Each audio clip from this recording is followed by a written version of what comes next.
The Iraqi army exists no more. The Syrian army is down to at least 50% of its size of 2 years ago. The Egyptian army, all of its 14 divisions, maybe 7 are in any way active, not corroded, corrupt, falling apart. The Arab military threat to Israel has evaporated. Arab societies, as you all know, from Libya and Tunisia through Egypt to Syria, and it'll yet, unfortunately, come to Jordan, are so convulsed with internal conflict that for the next 2 to 3 to 4 decades, they're going to be racked by such internal tensions and such internal economic disparities and needs that their ability to mount a coordinated offensive against Israel in the conventional military sense is simply gone. It's gone. It's gone.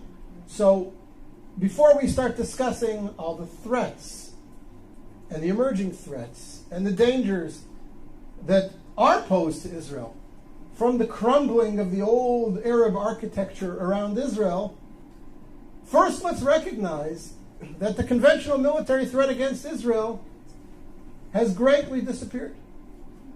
And that is a net gain for Israel. It has tremendous long-term significance. Now, we all know that there are new threats emerging. What was the authoritarian control over countries like Egypt, where the security services had penetrated every element in society. You couldn't burp, you couldn't breathe, you couldn't blow your nose without somebody in the security services knowing about it. That's all gone. Morsi doesn't have control over the streets of Cairo, never mind the sands of Sinai, and whoever emerges as the leader or one of the leaders in Syria towards the future will never have the same authoritarian control over the country that Assad's mukhabarat, his security services, had. So that creates potential for great conflict. We all know about the threat of weapon stocks, missiles spreading all over, new weapon systems coming into the region, whether it be from Iran or from Russia. All these pose security threats to Israel that Israel will have to deal with in the coming years and perhaps decades.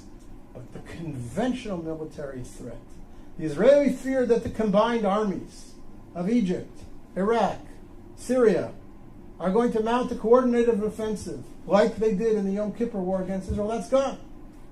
That's gone, thank God, it's gone. And therefore I say to you, again, Israel is winning.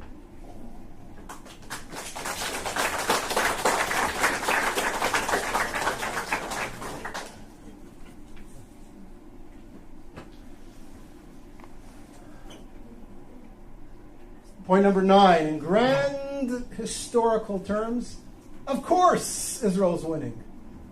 Look at the society that's been created in Israel. Look at the creativity of the Israeli community. Look at the vibrancy of life in Israel. I look at my kids. I have a son-in-law who's a software engineer in Israeli military intelligence. I have a daughter doing her PhD in genetics at the Hebrew University. I have a daughter studying architecture at Ariel University in Samaria. I have a son completing his bachelor's degree in computer science in high school, and he will graduate high school with his degree in computer sciences, and he has studied intensively 17 tractates of the Talmud, and he knows his Bible inside out and backwards. And I have 2 younger kids who are in younger grades, and I look at them and I see their contributions and their future contributions to Israeli society, and I look at their friends who are all doing similar exciting things, And one of my daughters is a little bit of an artist as well. And you look at this and you say, what a wonderful youth we have. What a powerful country we have.